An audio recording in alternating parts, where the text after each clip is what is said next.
Sahabat, bayangkan di saat hidupmu terasa berat, hajat belum juga terkabul, pintu rezeki seakan tertutup, dan doa-doa seperti menggantung di langit. Tahukah Anda, ada dua surah dahsyat yang bila engkau baca saat solat duha, Allah sendiri berjanji akan menolongmu, melapangkan jalanmu, bahkan mengabulkan segala hajatmu. Inilah rahasia yang dulu menjadi penghibur Rasulullah sallallahu alaihi wasallam ketika beliau merasa sendirian. Rahasia yang membuat orang yang mengamalkannya diberi pahala bagaikan membantu ribuan anak yatim. Mau tahu dua surah apa itu dan bagaimana cara mengamalkannya? Jangan tinggalkan video ini, karena bisa jadi inilah jawaban doa-doamu selama ini. Bismillahirrahmanirrahim. Assalamualaikum warahmatullahi wabarakatuh. Alhamdulillahi rabbil alamin. Allahumma salli ala sayyidina Muhammad wa ala ali sayyidina Muhammad. Amma ba'du. Sahabat imam muda yang dirahmati Allah, syukur alhamdulillah kita bisa berjumpa lagi di channel ini. Semoga dengan perjumpaan kita kali ini dicatat sebagai amal ibadah oleh Allah Subhanahu wa taala. Salawat dan salam selalu dan tetap tercurahkan kepada junjungan kita Nabi besar Muhammad sallallahu alaihi wasallam. Mari para sahabat kita ucapkan atau bisa tuliskan di kolom komentar, Allahumma salli ala sayyidina Muhammad wa ala ali sayyidina Muhammad. Semoga dengan ucapan atau tulisan solawat tadi kita semua diakui sebagai umatnya, sehingga kelak kita mendapatkan pertolongan beliau. Harapan dan doa saya, semoga sahabatku semuanya selalu diberikan kesehatan, dilapangkan rezekinya, diampuni dosa-dosanya, dan dipanjangkan umurnya oleh Allah Subhanahu wa taala. Amin ya rabbal alamin. Sahabat imam muda yang dirahmati Allah, coba renungkan sejenak. Dalam hidup ini, siapa di antara kita yang tidak punya hajat? Ada yang berdoa agar rezekinya lapang, ada yang ingin terbebas dari lilitan hutang, ada yang mendambakan keturunan, ada pula yang terus berdoa agar keluarga hidup dalam sakinah dan penuh keberkahan. Semua orang punya hajat, semua orang punya doa yang ingin dikabulkan. Tapi seringkali doa yang kita panjatkan seakan belum mendapati jawaban. Kita bertanya dalam hati, Ya Allah, kapankah engkau ijabah doa-doaku?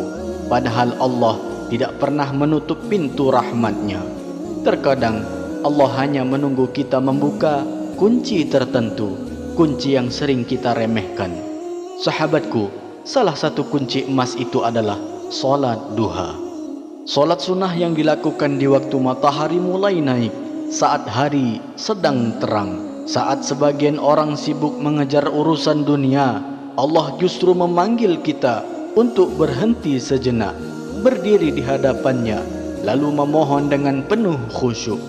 Tahukah Anda, solat duha bukan sekedar solat sunnah biasa. Rasulullah sallallahu alaihi wasallam menyebut solat duha itu bisa menjadi sedekah bagi seluruh persendian kita. Bayangkan, di tubuh kita ada 360 persendian.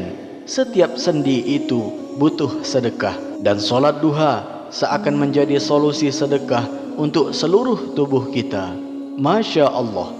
Tapi ada yang lebih dahsyat lagi. Jika dalam solat duha kita membaca dua surah pilihan yang luar biasa, maka insya Allah pertolongan Allah akan datang, doa-doa akan dikabulkan, dan hajat-hajat besar sekalipun akan dimudahkan olehnya. Coba bayangkan, kita solat duha bukan hanya untuk meraih keberkahan rezeki, tapi juga untuk mengetuk pintu langit. Saat orang lain sibuk mengejar dunia, kita justru sujud merendahkan diri dan membaca kalam Allah. Lalu Allah katakan, Aku cukup bagimu, aku tolong engkau dan aku kabulkan apa yang engkau minta. Subhanallah, inilah rahasia yang jarang diketahui, rahasia yang dulu menjadi penghibur Rasulullah sallallahu alaihi wasallam ketika beliau merasa ditinggalkan. Rahasia yang pahalanya disamakan dengan membantu anak yatim dan orang miskin. Dua surah inilah yang akan kita bahas dalam kajian kali ini. Maka jangan lewatkan hingga akhir, karena bisa jadi inilah jawaban dari doa-doa panjang yang selama ini kita panjatkan. Namun sebelum kita lanjutkan, mari para sahabat kita sama-sama berdoa kepada Allah. Silahkan sahabat tuliskan hajat, cita-cita dan doa sahabat di kolom komentar untuk kita aminkan bersama-sama. Karena kita bisa bayangkan 40 orang saja yang mengaminkan doa kita, maka insya Allah akan diijabah oleh Allah Subhanahu wa Ta'ala. Amin ya Rabbal Alamin.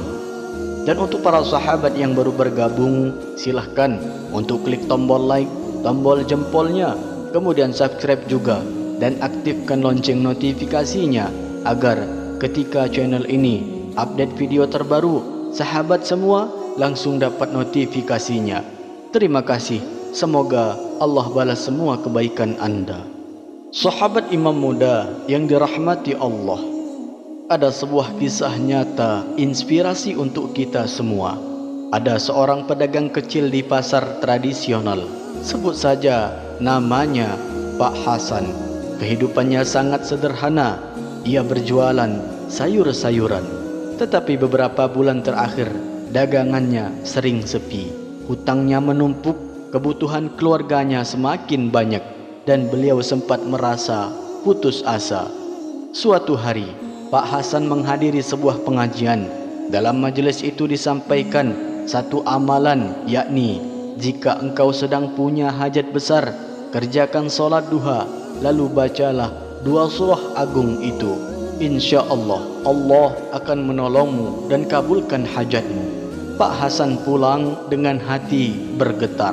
Mulai hari itu, ia bertekad untuk rutin solat duha. Setiap pagi setelah berjualan, ia menyempatkan diri solat duha 2 rakaat di kiosnya yang sempit itu. Lalu ia membaca beberapa surah agung dengan penuh penghayatan. Hari demi hari, minggu demi minggu, ia lakukan dengan istiqomah, dan subhanallah, perlahan keajaiban datang. Dagangannya yang dulu sepi mulai ramai pembeli. Hutang-hutangnya mulai bisa ia cicil sedikit demi sedikit. Bahkan suatu ketika ada seorang pelanggan yang memborong dagangannya setiap pagi untuk dibagikan ke pesantren sekitar. Pak Hasan menangis bersyukur. Ia sadar bahwa pertolongan Allah datang melalui solat duha dan keyakinannya pada janji Allah. Kini setiap kali ditanya rahasia keberkahan hidupnya apa, beliau hanya menjawab singkat, rahasia saya sederhana, yakni duha dan 2 surah agung ini. Kisah ini mengajarkan kita bahwa siapapun bisa merasakan pertolongan Allah Subhanahu wa Ta'ala asalkan mau istiqomah dalam ibadah. Bukan orang kaya saja, bukan orang berilmu, tapi siapapun yang yakin mau mengamalkannya. Sahabat imam muda yang dirahmati Allah, setelah kita mengetahui fadilahnya, sekarang mari kita bahas bagaimana cara mengamalkannya agar benar-benar menjadi pertolongan Allah Subhanahu wa Ta'ala. Yang pertama, niat yang ikhlas. Jadi sebelum memulai solat duha, hadirkan niat di dalam hati. Saya solat duha karena Allah Ta'ala, mengharap ridhonya dan memohon agar hajat saya dikabulkan. Ingat, kunci utama amalan ini adalah keikhlasan. Yang kedua, waktu pelaksanaan. Waktu solat duha dimulai sejak matahari naik setinggi tombak, sekitar jam 7 pagi hingga menjelang masuk waktu zuhur. Waktu paling utamanya adalah ketika matahari mulai panas, sekitar jam 9 sampai 11 siang. Yang ketiga, jumlah rakaat. Lakukan minimal 2 rakaat dan maksimal 12 rakaat. Untuk amalan khusus ini cukup dikerjakan 2 rakaat dengan penuh kekhusyuan. Lalu yang keempat, surah agung yang dibaca. Pada rakaat pertama setelah Al-Fatihah, bacalah surah Asy-Syams. Pada rakaat kedua setelah membaca surah Al-Fatihah, silahkan dilanjutkan baca surah Ad-Duha. Bacalah dengan tartil. Bacalah dengan tartil, perlahan dan penuh penghayatan. Kemudian yang kelima, doa setelah solat. Setelah salam, angkat tangan dan berdoalah dengan hati yang tulus. Mohonlah apa saja hajat Anda, rezeki yang halal, hutang yang lunas, ketenangan hati, atau doa-doa yang lainnya. Jangan lupa sertakan doa untuk kedua orang tua, keluarga, dan kaum muslimin. Yang keenam, istiqomah. Amalkan solat duha ini secara rutin, bukan hanya ketika sedang butuh saja. Jadikan ia kebiasaan harian, karena dengan istiqomah Allah akan limpahkan keberkahan dalam hidup kita. Jadi sahabatku, kuncinya adalah niat ikhlas, waktu yang tepat, dua surah pilihan yakni Asy-Syams dan Ad-Duha, dan doa penuh keyakinan. InsyaAllah Allah akan turunkan pertolongannya dan kabulkan segala hajat kita. Sahabat imam muda yang dirahmati Allah, demikianlah amalan mulia solat duha dengan membaca surah Asy-Syams di rakaat pertama dan surah Ad-Duha di rakaat kedua. Amalan yang tampak sederhana namun menyimpan rahasia besar, yakni Allah menjanjikan pertolongan, membuka pintu rezeki dan mengabulkan hajat-hajat hambanya. Ingatlah, Allah tidak pernah ingkar janji. Siapa yang mengetuk pintunya dengan sabar, siapa yang merendahkan dirinya dalam doa, siapa yang istiqomah dalam ibadah, maka pasti akan Allah angkat derajatnya dan kabulkan permohonannya. Mari kita biasakan solat duha setiap hari. Jangan menunggu saat sempit baru mengerjakannya, tapi jadikan ia bagian dari syukur kita kepada Allah. Sebab keberkahan hidup bukan datang dari banyaknya harta, melainkan dari doa yang diijabah dan hati yang tenang dalam ridhonya. Semoga kita semua termasuk orang-orang yang istiqomah, diberikan kecukupan rezeki, diampuni dosa, dan kelak kita dikumpulkan bersama Rasulullah sallallahu alaihi wasallam di surganya. Amin ya rabbal alamin. Semoga video ini bermanfaat untuk kita semua. Akhirul kalam. Wassalamualaikum warahmatullahi wabarakatuh.